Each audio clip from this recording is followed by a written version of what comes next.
Island Master.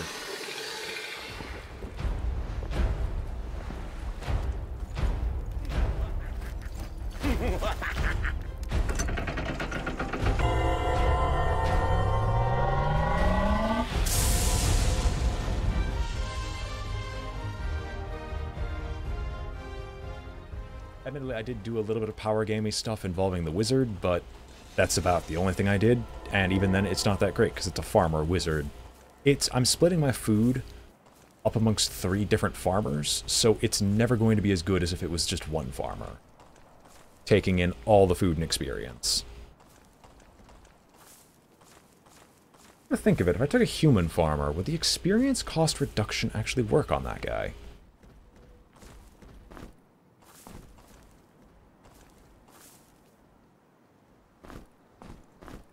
Hello, there's a golden key.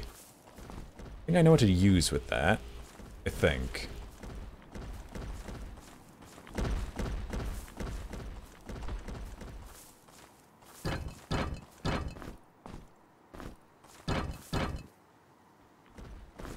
Oh, right. I remember the secret to this one. Crystal mines, but we don't have that information just yet, so we're not supposed to go to the crystal mine.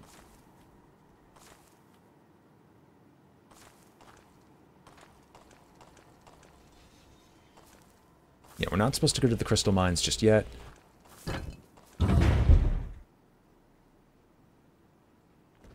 Alright.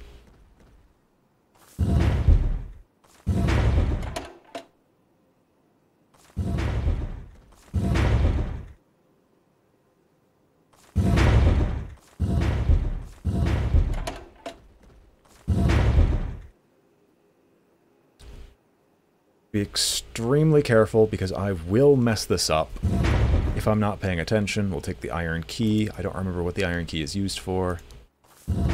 Because at the very least, when completing the House of Braids, you do not want to put yourself into a situation where you've filled up all the possible spaces. Because if I fall into the sewers, I'm probably dead.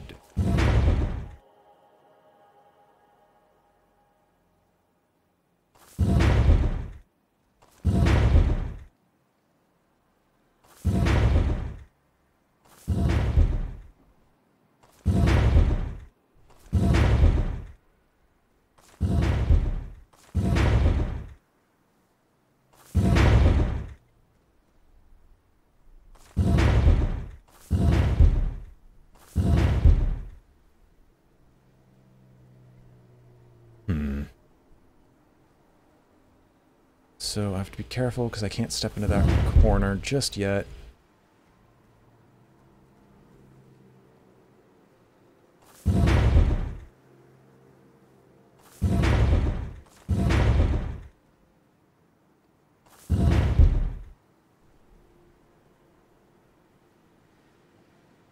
So I can't step there, so I gotta step here. If I step over there, I'm screwed. Wait. I think I messed this up. Oh no. I messed this up without even paying attention. Yeah. There's no option I can take that will not make me have to jump down, so, into the sewers we go, and hopefully it's not lethal.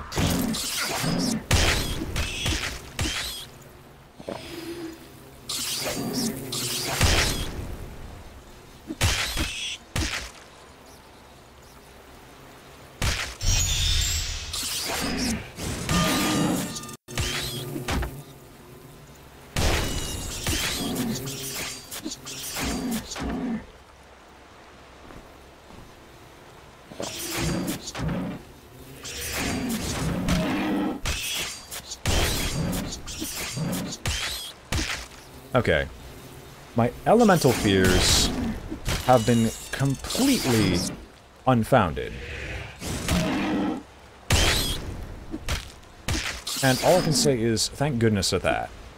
I did not want to have to fight the fire elementals just yet.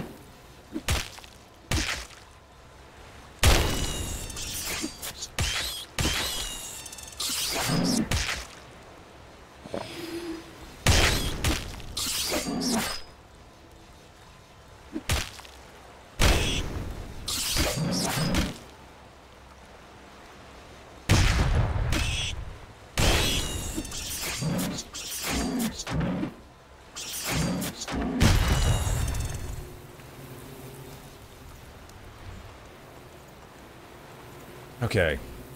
We lived. We lived, he's afraid, he doesn't want to come anywhere near us. Let's continue working on alchemy so we can gain access to the highest levels of alchemy. Oh, that's right, the toads are back. Buzz off. Not dealing with toads just yet. Let's get ourselves some health potions.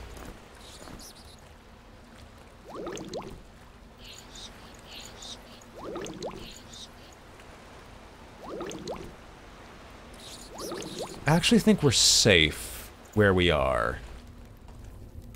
Alright, this takes me to the western sewers. So I should be able to sleep. Not get horrifically blown up by fire elementals. Toads on the other side.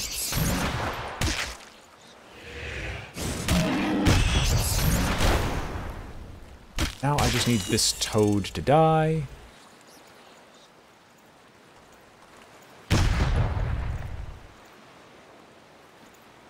Wait.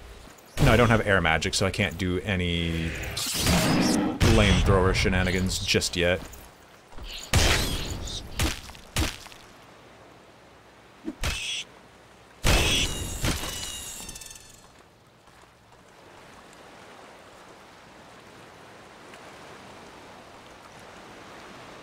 Honestly, I thought this would be a lot worse than it is. Like, the only thing that really scares me right now is the prospects of encountering the fire elementals. Yeah, no. That's a lie. That shortcut's a lie. Do not believe it. Do not, for a moment, believe that that's a shortcut. It's just going to get you killed.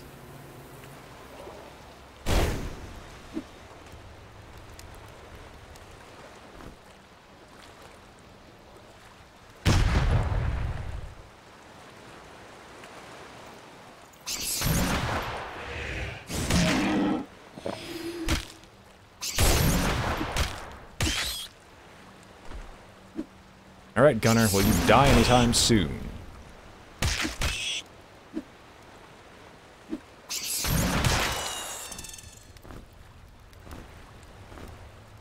More cheese for the rat. And a note. Hi there. Well, you startled me. That sounds nice, Zarok. I don't own Vermintide, so I really can't comment on the merits or downsides of Vermintide, but I've heard that it was a fantastic pseudo Left 4 Dead style game.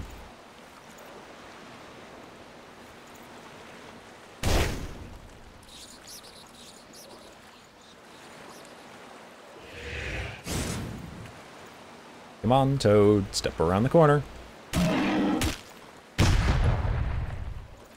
Oh, you just aren't dying.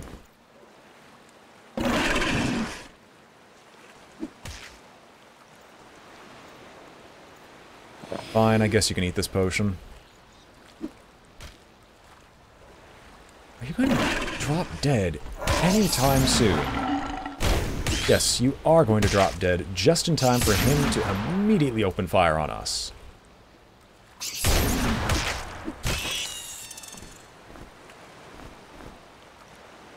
What got broken this time? Alright, the no health regen is fatal, so we're just going to recover this. I believe the Rat Gunner did crit the Minotaur earlier to cause the wound. I believe that is the case. I'm not going in that room. Can't make me go in that room. While that room is nice, that room leads to a lot of dangers, and I don't feel like encountering said dangers just yet. Alright, I don't need all these torches. I'm gonna hold on to them, but I don't need them. Alright, look. Look, kid. I need you to cease and desist alongside all your other compatriots, because I have been killing an obscene amount of your friends.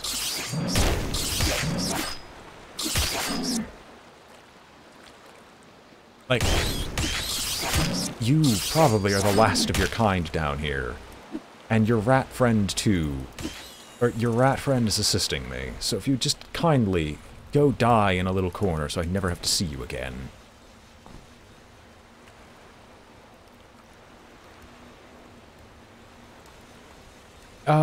Yep, just make sure you post a picture of the results. I trust you enough not to believe that you're not going to artificially inflate your stats to an insane degree. For stat rolling, if you're just going to run with a regular old fighter, just remember that we do stat rolls of 46, drop the lowest die, roll that entire total 7 times, and drop the lowest of those totals.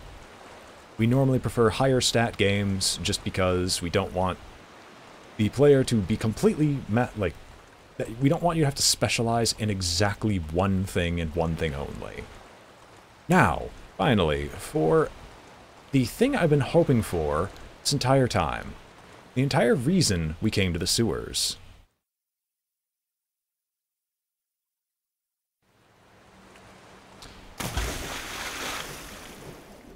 What would you do with a drunk? Oh gosh, flip the switch, run this way as fast as you can, as we're going to start drowning, and paradise.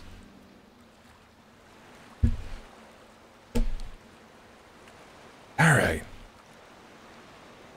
So, why was this room so important to get to in the sewers?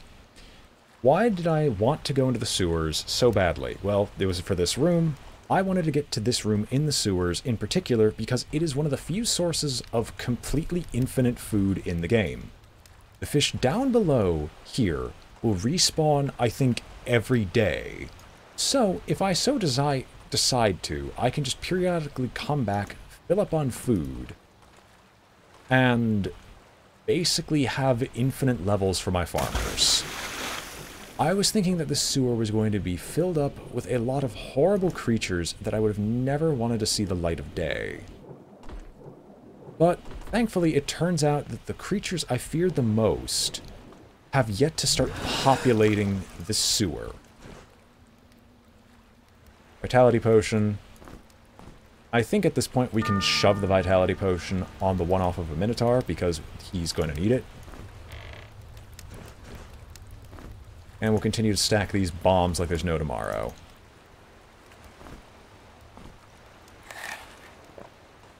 So yeah. Before we go anywhere else, let us stack up on as much fish as we can. We'll sort out the inventory later. I just wanted to start grabbing fish.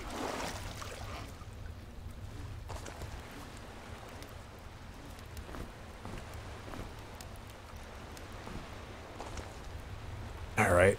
It looks like people are going to be overloaded no matter what we do. Sure. We can start loading up our little rat friend with as much fish as he can hold. This flintlock is completely worthless. We're not going to hold on to it anymore because there's just guns that are better than the flintlock.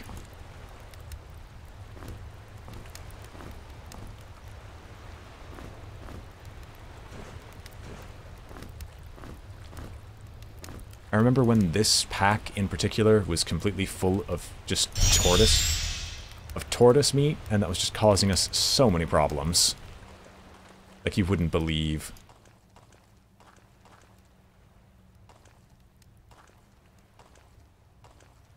There should be a button underwater.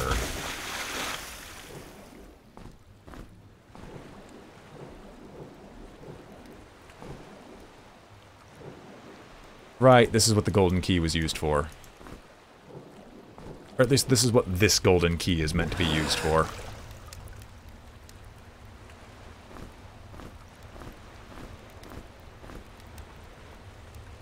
Yes. The farmer does not gain experience from fighting battles. The farmer gains experience from eating food.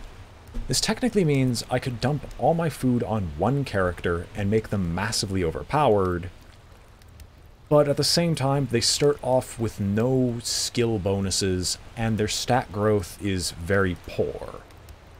It's supposed to be made up for the fact that if you have only one farmer, and you really, really want that farmer to level up and level up fast, then you just start shoveling food down their throat until they've reached their max level.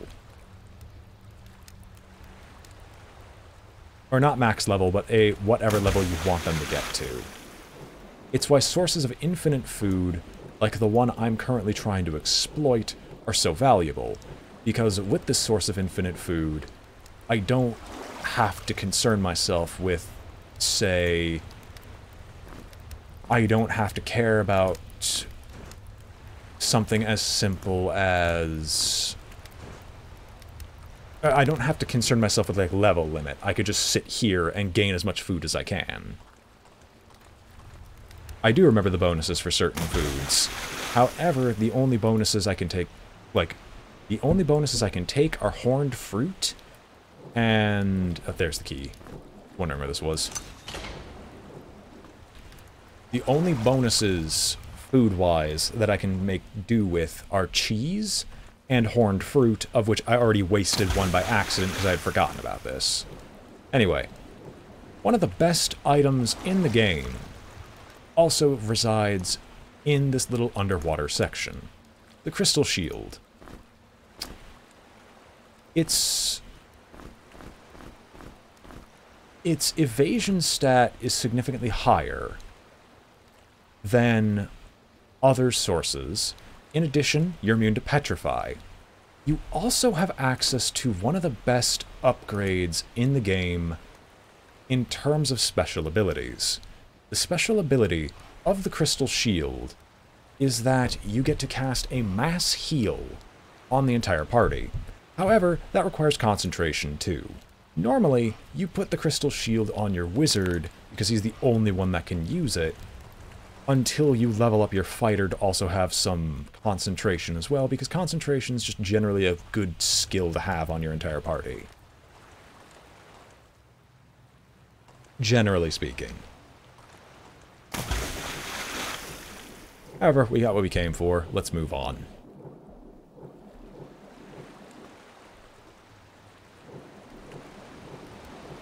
I just walked past something. That's a throwing axe. I want to get out of here before I start dying. There we go.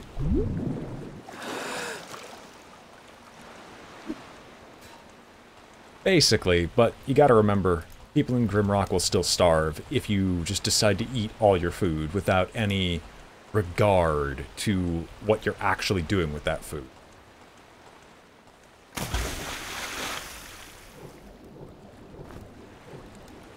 I think we have someone who can actually make use of these leather boots. Hang on. Oh no, you actually have leather boots. You have the Embalmer's shoes, which grants you vitality, and the Embalmer's robe. You have leather boots, but you don't have decent enough armor to do anything else with them. Yeah. Everyone who needs boots has boots.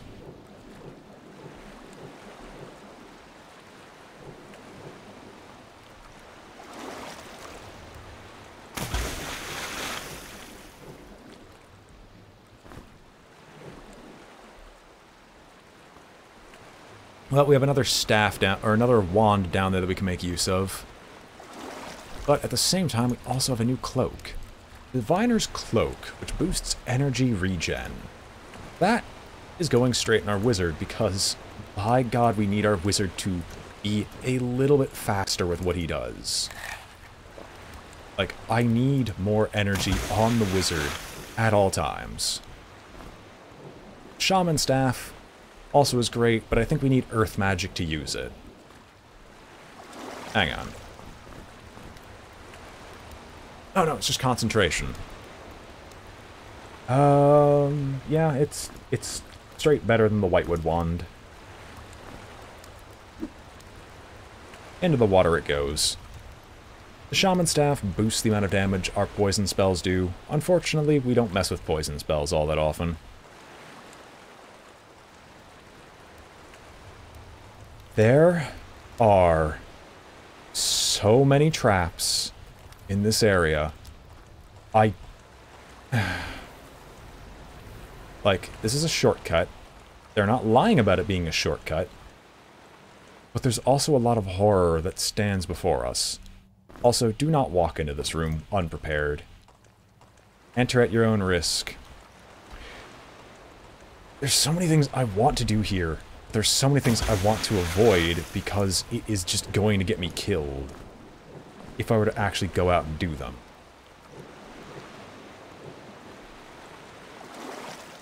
Hang on. How much was Fire Shield? Or what did Fire Shield cost, spell-wise? So, we don't need the Scroll of Shield anymore. We already have the Shield spell. We have Force Field, which will be helpful. Can't use Poison Bolt.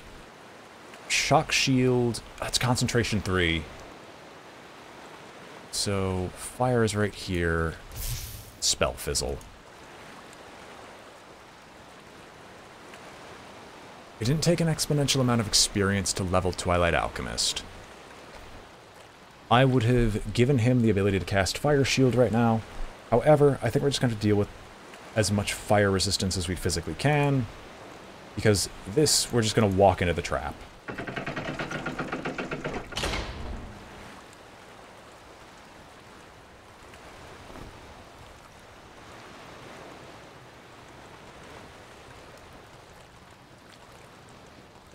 There's no trap?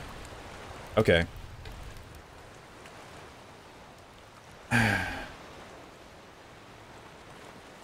I'm just terrified because there's something to this place. I can't remember which one it was. Is it unlocking the shortcut that gets me killed? Going through the sewer exit that gets me killed?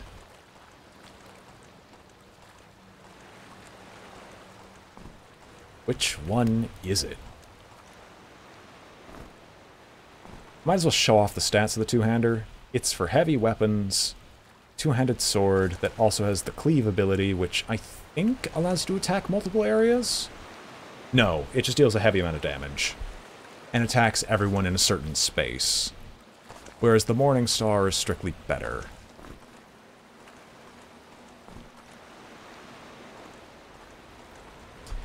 I know Exit is trapped because the Trickster hasn't shown up in a while, and one of these does the Trickster.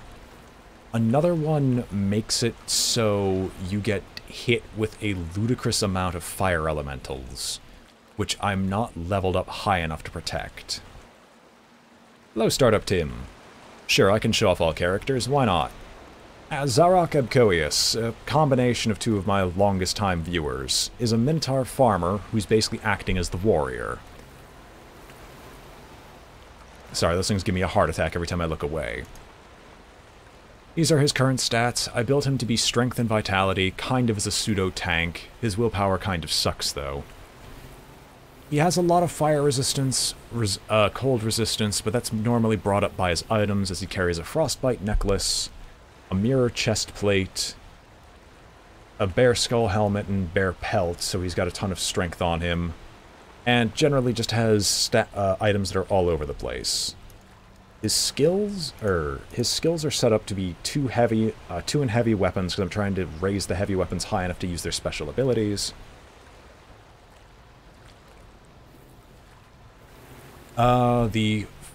Anyone can be any class if you level them up into it, because anyone can just choose those stats. It's just recommended that if you choose a fighter, since the fighter's health is going to be leveled up the most, you should be in the front lines with all the fighter's skills.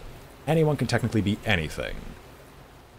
And the traits of the Minotaur: extra strength, low dexterity, high vitality, low willpower, high food consumption rate. Farmers, they're all-arounders, no skill points to start with, but they gain experience from eating food. Yep. No skill points to start with, don't gain experience from monsters, gain experience from eating food. The other effects of Zarok is he is Headhunter, so he's carrying all the skulls to gain additional strength. He has additional strength again because he's muscular, and he's got the light armor trait. The one off of a Minotaur is our second Minotaur fighter, Also strength, but also a bit into dexterity, so he can have evasion. He's our light weapons user, currently making use of the rogue gear so he can have dexterity, although when he gets the light armor trait, we're probably going to trade that out for just additional protection. He makes use of the Pearl Shield, and is one of our few people who can use special attacks.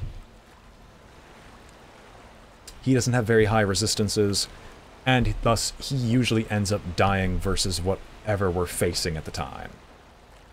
He actually does have Light Weapons 3, so he can dual wield, and he's slowly working his way up on accuracy because the general accuracy of our party is so low that we miss about half of all of our attacks. He is also a Minotaur farmer. He has Rage, so he gets the effects of the Rage Potion when his health is less than 20%. He is muscular, and as I said before, he can dual wield. Twilight Alchemist is another fusion of two other people who showed up previously. He is our insectoid farmer, acting as a wizard. As such, he has high vitality and high willpower. In theory, startup? In theory, you can. The sewer is an incredible place because the sewer has one of the few areas that infinitely stocks up on food. I'll just run through it again just so I can show it off. One of the secrets of the sewers contains the Crystal Shield. This area back here is an area that will respawn fish, I think, one in every half of a day. One every 1.5 day, which you can collect, which is enough to feed every character in your group, I think, for about that exact amount of time. So as long as I periodically come down to the sewers, I'll be able to keep my farmers leveling up constantly. Anyway, back to explaining the character stats. Twilight Alchemist. Very high willpower, fairly high vitality, so he's got a decent amount of health, but a lot of energy. His level ups have all been into fire magic and concentration. Insectoids, higher strength, lower dexterity, slightly low vitality, but higher willpower. And they have a lower chance of having their body parts injured, which matters whenever we're falling down, performing the Grimrock tradition. He has Quick, so I can have him cast spells, basically spending his entire energy bar as soon as I can in combat. Strong Mind, so he has additional willpower, and he just knows a bunch of spells. Night Dad is our Rattling Alchemist. Alchemists have a few special traits that aren't talked about, but let me just go through his stats real quick. All into dexterity, all into vitality at character creation, but he's also been gaining willpower a lot at random, for energy that he can't really spend. His skills, because he got to start off with the 2 starting skills, are significantly higher than others, and he gains experience through traditional actions, such as actually just fighting. However, he's also the skill slave. I put some stuff into missile weapons, so his primary weapon, which is a blowpipe, deals a fair amount of damage. And the rest of his stats have been going into firearms, so I can experiment with firearms for the first time. So he's using a rifle, although I might swap out for his pistol soon, or his new pistol. The alchemy skill allows him to turn the items in his inventory, or these 6 ingredients, into various potions to be spent. In addition, he has mutation, so every time he levels, one of his base stats will immediately level up as well. He also has endurance, so he has a reduced food consumption rate and a higher max carrying capacity. And he also got the tome that gives him the party leader, so everyone else has a bonus +1 to all attributes as long as he's alive. Overall, he's kind of the slave, but at the same time, it's really hard for him. If he dies, the party gets a lot worse.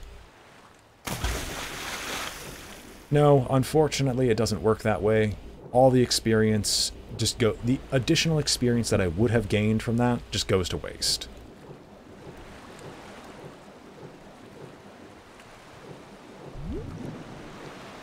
We are currently drowning. Let's stop the drowning immediately. Now, there's this, but there's also something I can gain right over here.